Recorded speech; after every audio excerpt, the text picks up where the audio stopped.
विधानसभा में आपका एक भाषण भी था, आपने कहा था कि अगर औरंगज़ेब का महिमा मंडल कर रहे हैं, वो जो लोग नागपुर में जो कर रहे हैं, उनको यूपी आना चाहिए, हम उनका इलाज कर देंगे। हाँ, तो इलाज कैसे करेंगे आप? उपचार तो देखिए, किसी भी बीमारी का उपचार के अलग अलग केंद्र होते हैं। तो यूपी ऐसे लोगों को बहुत अच्छा उपचार देता है।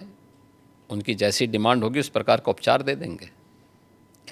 महाराज, आपके राज्य में क्या मुसलमान सुरक्षित है? क्योंकि आए दिन सनातन की बात होती है। आप योगी हैं, मुख्यमंत्री हैं, महाराज हैं, क्या हैं आप फिर? मैं एक सामान्य नागरिक हूँ, उत्तर प्रदेश का एक नागरिक हूँ, और एक नागरिक में एक योगी हूँ जो सबके सुख और सबके निरोगता की कामना करता है, सबका साथ और सबके विकास के मंत्र पर विश्वास करता है, और उसी भाव के साथ हम लोग कार्य भी करते हैं।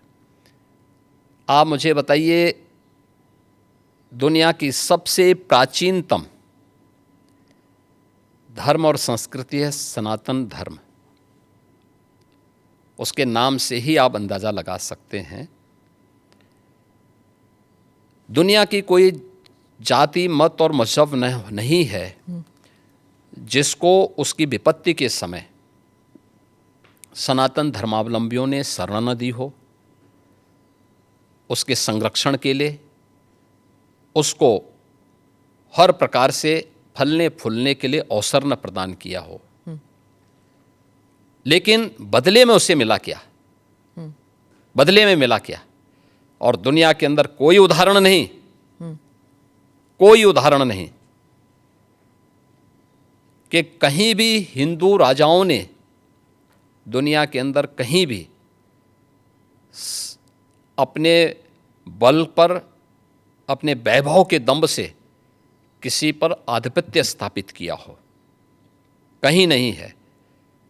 देखिए उदाहरण, अयम निज परोवेति गणना लघु चेतसाम उदार चरितानाम तो सुधेव कुटुंबकम, इस सनातन वाक्य है। दुनिया के अंदर कोई बोलता है? दुनिया के अंदर किसी ने इसका आचरण किया? कोई नहीं किया। सब तो हड़पना चाहते हैं। यानी यह अपना है, यह पराया है, भेदभाव छोटी संकुचित बुद्धि के लोग करते हैं।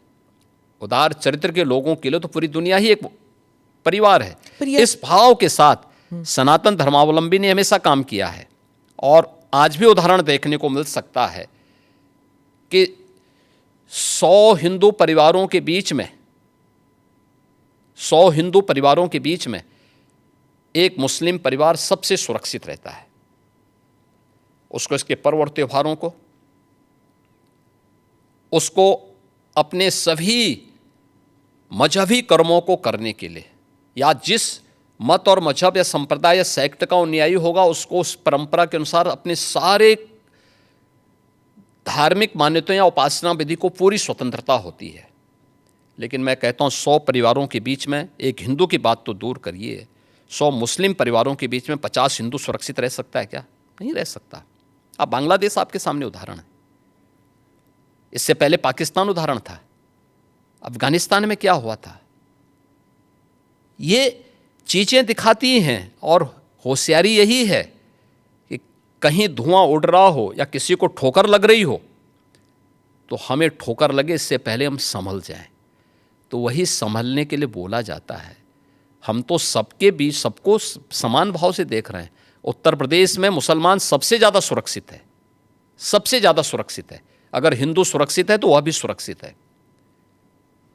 अगर दंगे यहाँ यूपी में होते थे जो 2017 के पहले, अगर हिंदू की दुकान जलती थी तो मुसलमान की भी जलती थी, हिंदू का घर जलता था तो मुसलमान की भी जलती थी।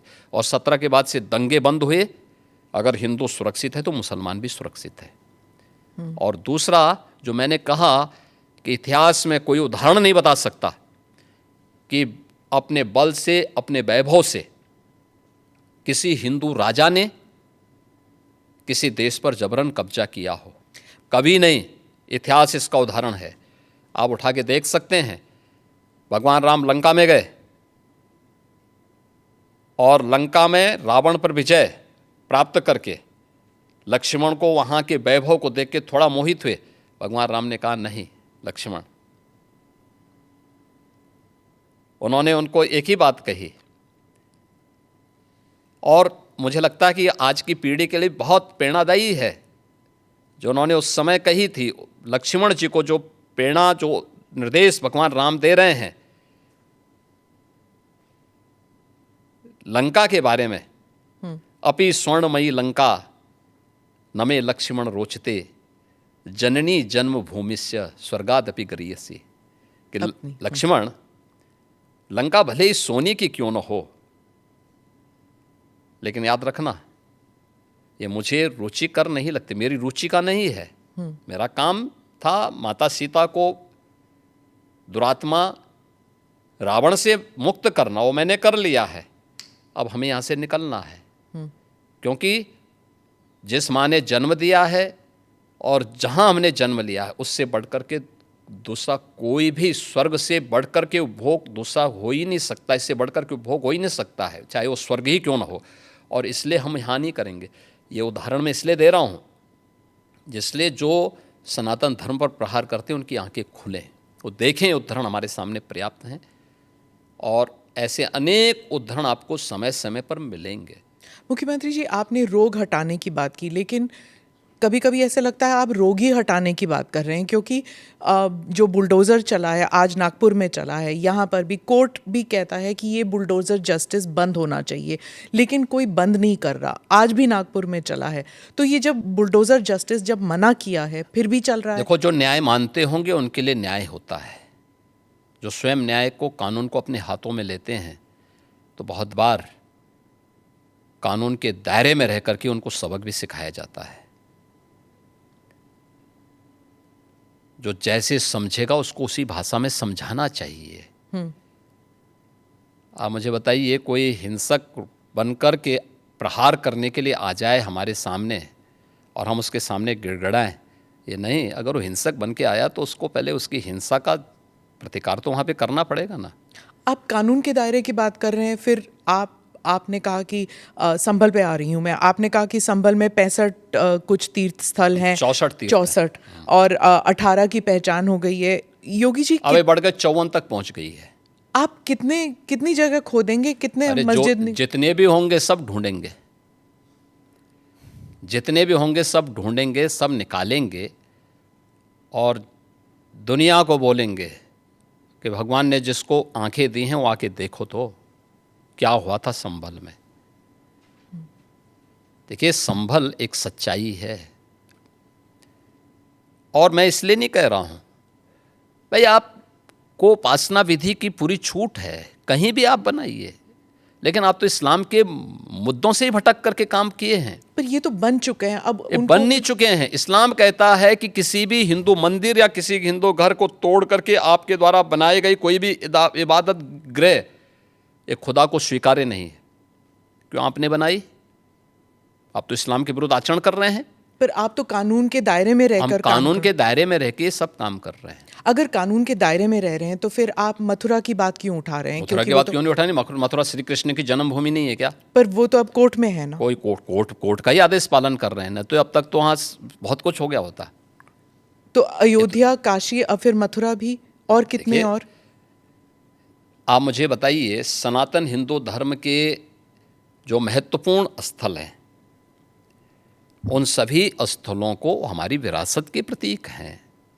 देखिए, डॉक्टर राम मनोहर लोहिया के नाम पे राजनीति बहुत सारे लोग करते होंगे। संभल में 65 निकाल रहे हैं आप, तो फिर 65 नहीं, वहाँ 68 सभी तीर्थों को हम निकाल रहे हैं। 54 से अधिक निकल चुके हैं और बाकी सभी को ढूंढ रहे हैं। शास्त्रीय प्रमाण उसके मौजूद हैं, उनको दिखा रहे हैं कहाँ कहाँ हैं। जिसने भी कब्जे किए होंगे उनको एक एक करके सबको निकालेंगे। कितने मस्जिद फिर निकलेंगे? मस्जिद, देखिए, सवाल मस्जिद का नहीं है, जितने अतिक्रमण होंगे वो अतिक्रमण हटेंगे। बीते साल रामनवमी के मौके पर बंगाल में जब काफ़ी हिंसा हुई थी, जब प्रदर्शन निकला था, इस बार भी बीजेपी कह रही है कि वहाँ रामनवमी में शोभा यात्रा निकाले जाएंगे। उत्तर प्रदेश में ईद और रामनवमी, उसको लेकर क्या आपने कोई सख्त निर्देश दिए हैं कि हिंसा नहीं होनी चाहिए? देखिए, हम लोग समय समय पे प्रशासन के साथ बैठते हैं और पहले से ही इसके लिए एक SOP हम लोगों ने तैयार करके रखी हुई है। और उत्तर प्रदेश पहला राज्य है जिसने माननीय उच्चतम न्यायालय के ही निर्देशानुसार धर्मस्थलों के माइक को, जो उसके परिसर के बाहर आवाज़ आती थी, उसको कंट्रोल कर किया है या उसको उतारा है, कंट्रोल किया है इस संवाद के माध्यम से। आप मुझे बताइए कि उत्तर प्रदेश जैसे राज्य में अगर हम कर सकते हैं तो बंगाल में क्यों नहीं हो सकता? यहाँ पर होली पर भी मस्जिद के ऊपर नहीं, टार्पलिन चला गया था। देखिए, अब रंग खेल रहे हैं तो हो सकता गया, तो उससे कोई अस्तित्व खराब तो नहीं हुआ किसी का? आप मुझे बताइए। पहले तो कभी नहीं हुआ था। नहीं, ऐसा नहीं है। आप मुझे बताइए, मुहर्रम में जुलूस निकलते हैं, क्या उनका झंडे की छाया मंदिर के आसपास या किसी हिंदू घर के ऊपर नहीं पड़ती है क्या? क्या उससे हिंदू घर अपवित्र हो जाता है क्या? ये सख्त निर्देश हैं कि भाई जिसको रंग से परहेज है उस पर मत डालना, लेकिन फिर भी पड़ गया है और प्रशासन उसको साफ करके फिर से नगाई पुताई कर दे रहा है। ये कौन सी बात है? क्या रंग बिरंगे कपड़े पहनते नहीं? हिंदू से ज़्यादा रंग बिरंगे तो मुसलमान ही पहनता कपड़ा, तो फिर रंग से परहेज क्यों? यानी तो दोहरा आचरण है। तो क्या रंग बिरंगी कपड़े पहने, लेकिन अगर रंग पड़ जाए तो हाय तौबा मचाते हैं? ये नहीं हो सकता है। ये दोहरा आचरण क्यों मचाते हो जी? अरे गले मिलो। बहुत सारे मुसलमानों ने रंग में होली खेली है। शाहजहांपुर में तो नवाब साहब की पूरी झांकी निकलती, शोभा यात्राएं निकलती वहां पे। तो हमने महाकुंभ के दौरान भी देखा था कि कई मुसलमान आए थे। तो क्या दिक्कत है? हाँ, अच्छी बात थी। अगर कोई अपने को भारतीय मानता है, कुंभ तो सभी भारतीयों का है और आना चाहिए कुंभ में। मैंने तो कहा था जो भारतीय बनकर के आएगा, श्रद्धा भाव के साथ आएगा, उसका स्वागत है। महाकुंभ लेकिन अगर कोई किसी नकारात्मक मानसिकता के साथ आता है तो स्वीकार्य नहीं। जी, महाकुंभ में करोड़ों लोग आए थे। आपने जो फाइनल नंबर्स जिस पर हुआ था, टैली हुआ था, इस नंबर की आपने पुष्टि कैसे की कि कितने आए थे? देखिए, यहाँ पे महाकुंभ के दौरान एक हम लोगों ने सीसीटीवी कैमरे लगाए थे। हम लोगों ने एआई टूल के माध्यम से हेड काउंटिंग की व्यवस्था की थी और ये भी उसमें हम लोगों ने व्यवस्था की थी कि एक व्यक्ति का चेहरा दूसरी बार काउंट न हो। 24 आवर्स में कोई व्यक्ति हो सकता है 2 बार 3 बार, क्योंकि बहुत सारे लोग जो आए थे, बहुत सारे लोग ऐसे 2-2 3-3 बार 24 घंटे में स्नान कर रहे थे, लेकिन काउंट एक बार हो। फेस रिकॉग्निशन की व्यवस्था भी उसमें की गई थी, हेड काउंट करने की व्यवस्था की गई थी और उसको काउंटिंग करके फिर हर 24 घंटे के बाद हम उसके रिजल्ट को सामने, हर दूसरे घंटे में वो रिजल्ट सामने आता था। टोटल फिर 24 घंटे में करके वो फाइनल उसका वो बनता था, डाटा तैयार होता था। और बाकायदा उसके लिए हम लोगों ने एक वहाँ पे एक इंटीग्रेटेड सेंटर तैयार किया था जहाँ के माध्यम से इन सभी चीज़ों की मॉनिटरिंग होती थी। तो ये सभी काउंट उसी के माध्यम से हम लोग वहाँ कर रहे हैं। तो कितने नंबर हुए फाइनली? 66 करोड़ 30 लाख से अधिक श्रद्धालु वहाँ इन 45 दिनों में आके स्नान किया है। और ये इंटरनेशनली भी बहुत बड़ी न्यूज़ स्टोरी बन गई थी, क्योंकि यूरोप अगर पूरा मिला दिया जाए फिर भी इतने लोग नहीं हैं जितने कुंभ के लिए आए थे। कुंभ के बारे में और कुंभ की विराट स्वरूप के बारे में वही बोल सकता जो कुंभ में गया होगा। जी जी। बाकी लोगों के लिए यह अविश्वसनीय लगेगा। जैसे महाभारत युद्ध के दौरान भगवान को अपना विराट स्वरूप दिखाया भगवान ने, तो उस विराट स्वरूप को 3 ही लोग देख पाए थे। अर्जुन देख पाए थे, संजय देख पाए थे और भगवान वेदव्यास देख पाए थे। तो ये 3 तो भगवान के स्वरूप को पहचान गए थे और संजय ने इसीलिए धृतराष्ट्र को कहा कि देखो, याद करना, भगवान के स्वरूप को देखने के बाद मैं कह सकता हूँ कि जहाँ श्री कृष्ण हैं विजय वहीं होनी है, क्योंकि वहीं धर्म है, वहीं सत्य है। और कुंभ के बारे में वही बोल सकता है जो कुंभ का दर्शन जिसने किया होगा। कांग्रेस और बाकी जो अपोजिशन पार्टीज है वो कही थी महाकुंभ, मतलब कुंभ कई बारी हो चुका है, ये महाकुंभ जो है वो एक, देखिए, जिसकी जैसी आस्था है, जैसी दृष्टि वैसी सृष्टि। वो जबरदस्ती थोड़ा है। हमने थोड़ा बोला कि आप आइए। जो आते थे उनके नेतागण बहुत सारे आए, उनके जो नेता थे, उनके मंत्रीगण आए थे, डिप्टी सीएम आए थे, बहुत सारे लोग आए थे, उनके मुख्यमंत्री भी आए थे कांग्रेस के बहुत सारे, वे तो आके अभिभूत होके गए। अब जिनकी जो जैसी दृष्टि वो हो, कह रहे थे इन्होंने बीजेपी इवेंट बना दिया, जैसे देखिए कि बीजेपी इवेंट नहीं, बीजेपी शासित सरकार, केंद्र और राज्य सरकार मिलकर के जन सुविधाओं का ध्यान रख रही है, जनता जनार्दन का ध्यान रख रही है, आस्था का सम्मान दे रही है। और कुंभ का ये स्वरूप जो देखने को मिला है, आखिर 1947 से लेकर के और ज़्यादातर समय तक 2014 तक, तो ज़्यादातर समय तक कांग्रेस ही देश में शासन की है। तो उन्होंने इस दौरान क्यों नहीं किया? उनको बहुत बार अवसर मिला था। प्रदेश में भी 1947 से लेकर के और 1989 तक कांग्रेस की सरकार ज़्यादातर रही है, तो उन्होंने इस दौरान क्यों नहीं जन सुविधाओं का ध्यान रखा? उस समय कुंभ के इस विराट स्वरूप को और वैश्विक स्वरूप को क्यों नहीं प्रस्तुत किया? कुंभ के बारे में देश के अंदर एक सकारात्मक भाव पैदा हो और ये वैश्विक मान्यता इसको प्राप्त हो, तो मोदी जी के कारण आज संभव हो पाया है। प्रधानमंत्री मोदी जी ने यूनेस्को से 2019 में प्रयागराज कुंभ को मानवता की अमूर्त सांस्कृतिक धरोहर के रूप में मान्यता दिलाई जी। दुनिया के सभी मिशन को प्रयागराज में आमंत्रित करने की कार्रवाई को आगे बढ़ाया। दुनिया के देशों के प्रवासी भारतीयों को कुंभ के आयोजन के साथ जोड़ने का काम किया।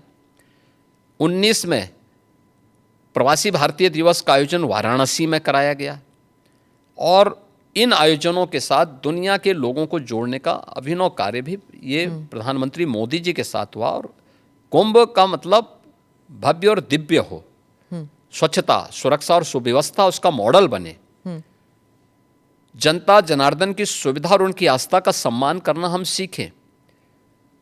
मोदी जी ने जो विजन दिया आज जो जमीनी धरातल पर दिखाई दे रहा है, तो जनता जनार्दन ने इसको हाथों हाथ ले करके पूरा देश उमड़ पड़ा, पूरी दुनिया उमड़ पड़ी।